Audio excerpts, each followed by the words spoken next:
Hello friends, I Shubham welcome you all to my new video. जैसा कि आप लोगों को पता है, अभी ESIC के लिए प्रिपरेशन चल रहा है। ओके, तो आज फिर से हम अच्छे अच्छे पजल के साथ आए हैं और डिफरेंट स्लॉग्स भी करेंगे। तो आइए, जो पहला क्वेश्चन है वही बहुत ज़्यादा इंटरेस्टिंग है, आप लोगों को मज़ा आएगा सॉल्व करने में। आइए क्वेश्चन पढ़ते हैं और सॉल्व करते हैं without wasting any time. There are 12 chairs placed in 2 linear rows, 6 in each row, such that one row faces north and one to south, and each chair in one row faces the other chair in second row. 11 players of a cricket team A, B, C, D, E, F, G, H, I, J, and K, each sitting on a different chair, and one chair is left vacant. ठीक है, 12 chairs हैं। ठीक, तो 12 chair हम लोग बनाएंगे। 1 2 3 4 5 and 6 और 1 2 3 4 5 and 6। एक और पॉसिबिलिटी 1 2 3 4 5 एंड 6 और फिर यहाँ 1 2 3 4 5 एंड 6। 12 चेयर्स हैं जिसमें कि 11 पर्सनस बैठे हुए हैं और कितने वैकेंट है? एक। ठीक है, ये नहीं दिया हुआ है कि कौन से पर्सन किस साइड फेसिंग करते हुए बैठे हुए हैं, इसलिए हम लोगों को रो का नहीं पता किस रो में कौन सा ABCDEFGHIJ एंड K में कौन सा कहाँ बैठा है। तो ये साउथ फेस करेंगे क्योंकि एक दूसरे की तरफ देख रहे हैं, ऐसा दिया हुआ है। और ये नॉर्थ, सबसे पहला जो आता है हम लोगों के दिमाग में वो यही आएगा। ये साउथ देखेगा सारा कोई और ये इधर नॉर्थ देखेगा। ठीक है, अब आइए नेक्स्ट में क्या कह रहा है। F is sitting to the immediate left of vacant chair and is facing south। ठीक है, तो F साउथ देख रहा है और वैकेंट चेयर के लेफ्ट में बैठा है। ठीक है, F जो है वो साउथ देख रहा है और वैकेंट के लेफ्ट में बैठा है। ठीक है, साउथ देखेगा तो लेफ्ट इधर होगा। ठीक, आइए, no one sits neither to the immediate left of H not to that of C। तो H और C के इमीडिएट लेफ्ट में कोई नहीं बैठा है। ठीक है, तो H या C यहाँ आएगा और H या C यहाँ आएगा। ठीक है, 2 persons sit to the left of B। B के लेफ्ट में 2 persons बैठे हुए हैं। Okay, E sits second to the left of K। E जो है वो second to the left of K है। ठीक है, सारा कंडीशंस लिख लेने के बाद आप बोलेंगे सर कैसे किसको कर दिए प्लेस, समझ में नहीं आया। ठीक, तो इसीलिए हम कंडीशंस को नोट भी करेंगे और इस पजल को सॉल्व भी करेंगे। ठीक है, तो सबसे फर्स्ट में आइए, क्या बोला, वैकेंट के लेफ्ट में F, तो वैकेंट यहाँ और F यहाँ, वैकेंट यहाँ F यहाँ। ठीक है, इसका जितना भी पॉसिबिलिटी बनेगा, लेकिन अभी इसलिए नहीं कर रहे हैं क्योंकि आगे जाके हम लोगों को ऐसा कंडीशन मिलेगा जो कि इसको इम्प्लीमेंट करने में फ़ायदा पहुँचाएगा। तो हम लोग कहाँ थे? E sits second to the left, G sits second to the right of I who faces F। G sits second to the right of I के सेकेंड राइट में, हु फेसेस F। तो F जो है वो तो south देख रहा है, तो यही होगा। I जो है वो F को फेस कर रहा है और G जो है वो सेकेंड राइट में बैठा है, किसके? I के। ठीक, no chair kept at any extreme end is vacant. ठीक है, ये तो पता चला वैकेंट जो है वो एंड पे नहीं होगा।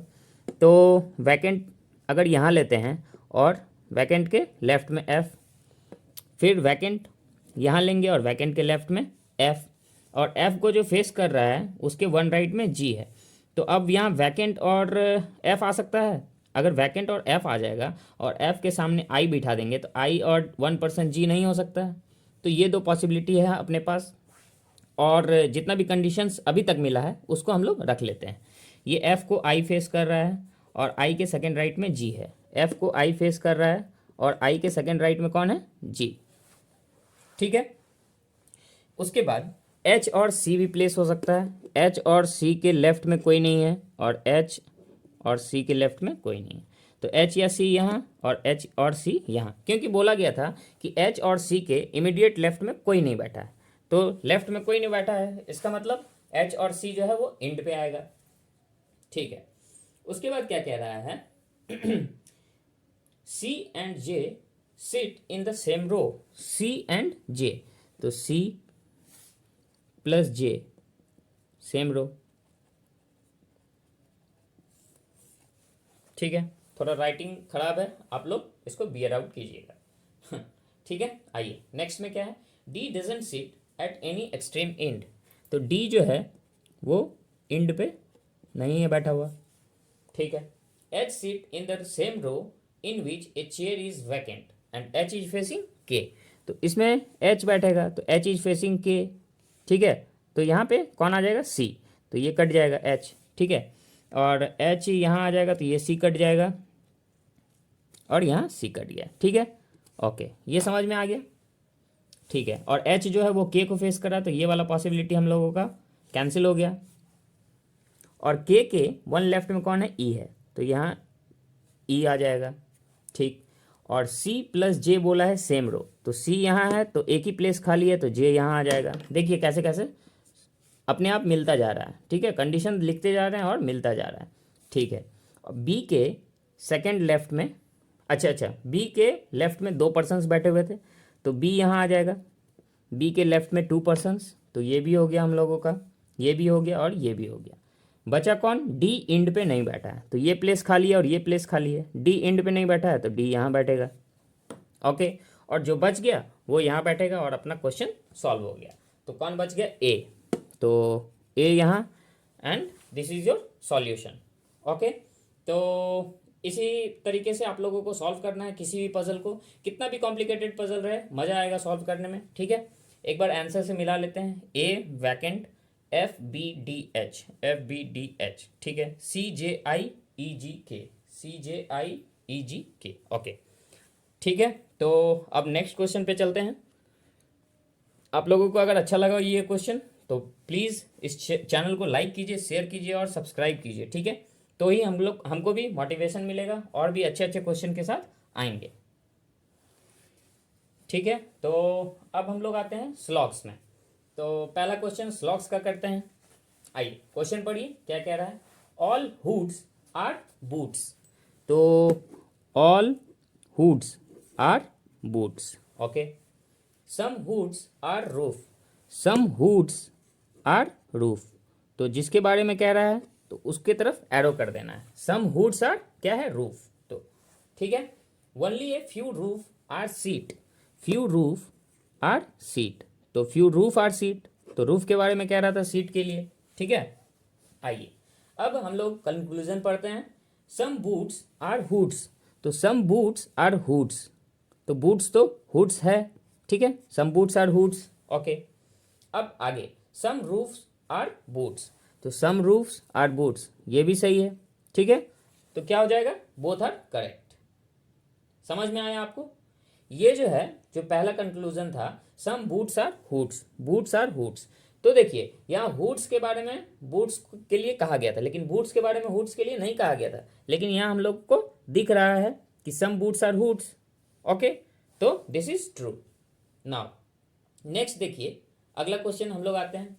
Only banjo are tuba, only banjo are tuba ऐसा करके जो आता है तो जो सेकंड में लिखा हुआ है जैसे ट्यूबा, तो ऑल ट्यूबा आर बैंजो, ठीक है। तो ऑल ट्यूबा आर बैंजो, ठीक है। Only a few banjo are trumpet, few banjo are trumpet, ठीक है। यहाँ टी से 2 बार आ गया, एक ट्यूबा है और एक ट्रम्पेट है, तो इसको ट्यूबा को टी यू ले लेते हैं और ट्रम्पेट को टी आर, ठीक है। अब देखिए ओनली बैंजो आर ट्यूबा लिखा हुआ था, मतलब बैंजो जो है सिर्फ बैंजो ही है जो कि ट्यूबा है, ट्यूबा और कोई नहीं है। तो अब कंक्लूजन में आते हैं। Each banjo is a trumpet, तो each banjo is a trumpet नहीं हो सकता है क्योंकि only few banjo are trumpet, ठीक है। तो पहला इसका रॉन्ग हो गया। अब दूसरे में आते हैं। दूसरे में क्या कह रहा है, some tuba can be trumpet, some tuba can be trumpet, नहीं क्योंकि ट्यूबा जो है वो सिर्फ बैंजो हो सकता है, तो ये भी गलत। इसका मतलब neither nor.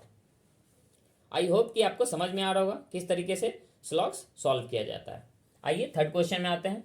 No knee is a mango, no knee is a mango, okay.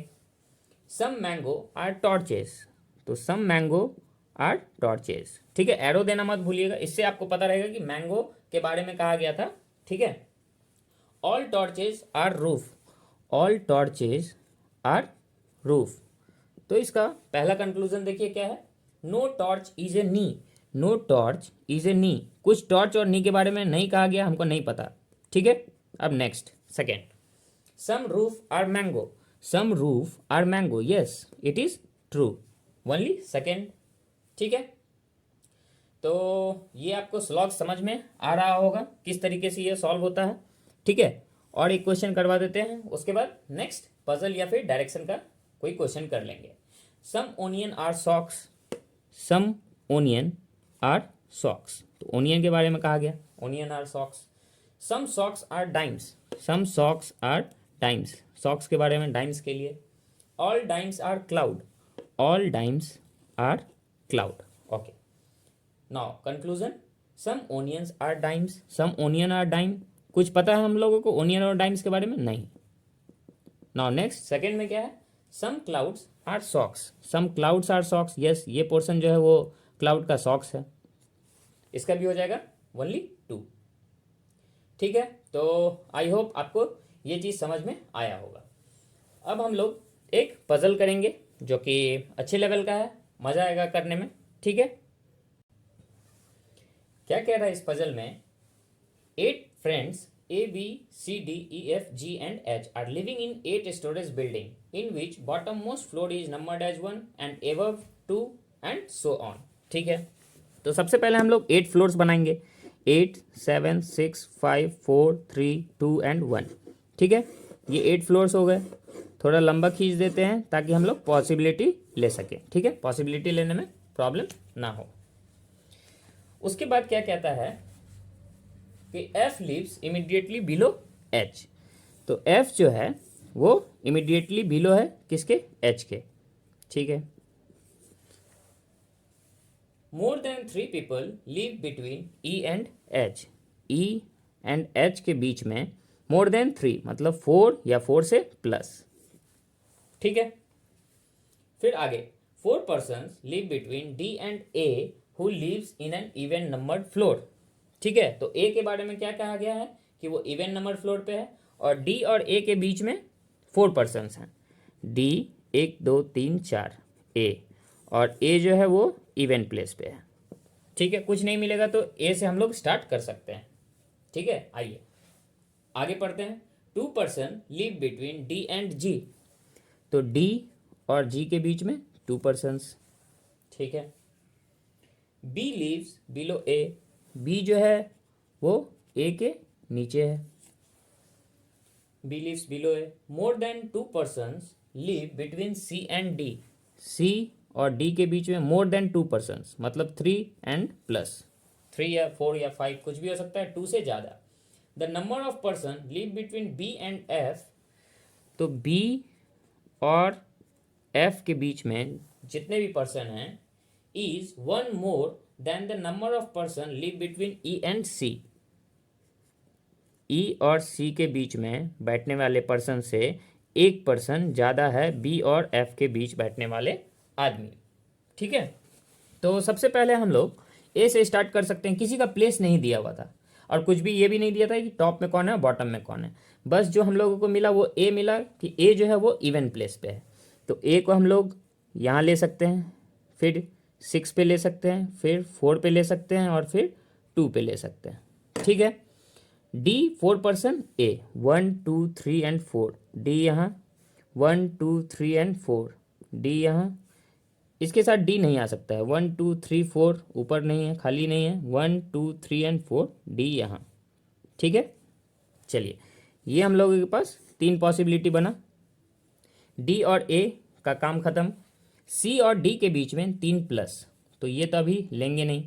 D 2 person G, D 1 2 person G, 1 and 2 person G, 1 and 2 G. ठीक है, डी और जी हो गया। ए के नीचे कौन है? बी है बैठा हुआ, तो यहाँ तो ए के नीचे बी यहाँ हो जाएगा। अब इसमें पॉसिबिलिटी है तो इसको अभी नहीं टच करना है। उसके बाद देखिए एच के जस्ट नीचे एफ है, एच के नीचे एफ, एच के नीचे एफ और एच के नीचे एफ, यहाँ तो एच के नीचे एफ एक पॉसिबिलिटी है। ठीक, इसमें पॉसिबिलिटी नहीं, ये तो डायरेक्ट है। अब इन दोनों के बीच में जो है वो पॉसिबिलिटी है 2 2। ठीक है, तो विदाउट वेस्टिंग एनी टाइम हम लोगों को तुरंत से बना लेना है ये diagram, A G and D, ये एज इट इज़ बन गया, और दूसरा इसका भी बनेगा ए जी एंड डी। ठीक है, और क्या कहा गया था कि h के जस्ट नीचे f है, तो h के नीचे f एक तो यहाँ आ जाएगा, और इसी का जो यहाँ फिगर बना है तो ये भी एक पॉसिबिलिटी है, h के नीचे f। ठीक है, अब यहाँ h के नीचे f इसमें यहाँ आएगा, और h के नीचे f यहाँ, इसका दूसरा पॉसिबिलिटी, ये भी ख़त्म हो गया। ठीक है, अब क्या कहा गया कि b और f, और अच्छा a के नीचे जो b आ रहा था तो वो यहाँ आएगा। ठीक है, a के नीचे b का बहुत सारा पॉसिबिलिटी है, और यहाँ भी 2-3 पॉसिबिलिटी है। अच्छा ठीक है, और c और d के बारे में कहा गया कि c और d में 3+ आदमी बैठे हुए हैं, तो यहाँ आ जाएगा 1 2 3, तो c यहाँ आ जाएगा। ठीक है, c और d 1 2 3, c यहाँ, d यहाँ पे 1 2 3, c यहाँ, d 1 2 3, c यहाँ। चलिए c तो प्लेस हो गया, c और d। ठीक है, c और d प्लेस हो गया। अब e एंड h, e और h 1 2 3 4, तो e यहाँ, h 1 2 3 4 जगह खाली नहीं है, ये पॉसिबिलिटी ख़त्म। h नीचे खाली नहीं है, ऊपर पॉसिबिलिटी नहीं है। 1 2 3 4, h यहाँ भी हो सकता है और h यहाँ भी हो सकता है। ठीक है, h यहाँ भी हो सकता है और h यहाँ भी। और उसके बाद फिर इसमें 1 2 3 4 इसमें नहीं हो सकता, ये भी ख़त्म। मतलब ये ही बनेगा हम लोगों का, और इसमें हम लोग सॉरी h करे, ये e हो जाएगा। ठीक है ना, सॉरी ये छोटा छोटा मिस्टेक हो रहा है, कोई बात नहीं। e और h के बीच में कितने परसेंट थे? 4+। ठीक है, अब ये वाला जो कंडीशन है, ये जिसमें मैच करेगा, ये कौन सा? b और f के बीच में। b अगर हम लोग यहाँ लेते हैं, b और e हम लोगों के पास बचा हुआ है, b या e। ठीक है, यहाँ b और e होगा, b या e, यहाँ भी b और e। तो अगर हम लोग b को यहाँ लेते हैं, तो b और f के बीच में कितने पर्सन हैं बैठे हुए? b 1 2 3, 3 person. तो e और c के बीच में 2 पर्सन होने चाहिए, e 1 and 2 c। ठीक है, ये तो करेक्ट बन रहा है, मतलब यहाँ b और यहाँ e। अब अगर हम लोग b को यहाँ लेते हैं, तो b और f 1 2 3 and 4, b और f के बीच में 4 पर्सन, और e और c के बीच में 1 पर्सन। तो इसमें क्या बोल रहा था? b और f के बीच में जितने पर्सन बैठे हैं वो एक ज़्यादा हैं e और c से, तो b यहाँ हो जाएगा और e यहाँ हो जाएगा। तो b 1 2 3 पर्सन f और e 1 2 पर्सन c, तो इसके बीच में 2 और इसके बीच में 3। तो हम लोगों का कंडीशन मैच हो गया और सॉल्व हो गया। ठीक है, और अब हम लोग इसको देखते हैं, ये क्यों एलिमिनेट हो गया। इसमें कौन सा बचा हुआ था? ए के नीचे बी हो गया, और सी डी हो गया, डी 2% जी हो गया, E H F B F E C, C बचा हुआ था। ठीक है, तो बी एफ बी 1 2% एफ, और ई और सी एक भी पर्सन नहीं, एक पर्सन होने चाहिए थे, इसलिए ये एलिमिनेट हो गया। This is your correct answer. ठीक है, तो आई होप आपको ये क्लास पसंद आया होगा। 2 पजल हुआ अपना, और 3-4 स्लॉग्स हो गए। तो इसी तरीके से हम क्वेश्चंस के साथ आते रहेंगे, आप लोग बस प्रैक्टिस करते रहिए, और जो भी आप लोगों को ज़रूरत है कि इस टॉपिक पे बनना चाहिए वीडियो, तो हम वो टॉपिक लेके आ जाएंगे आप लोगों के लिए। बस आपका सपोर्ट रहना चाहिए, और अच्छे से प्रिपरेशन करते रहिए। ठीक है, thank you and have a nice day. Please इस चैनल को लाइक कीजिए, शेयर कीजिए और सब्सक्राइब कीजिए अगर क्लास पसंद आए तो। Thank you.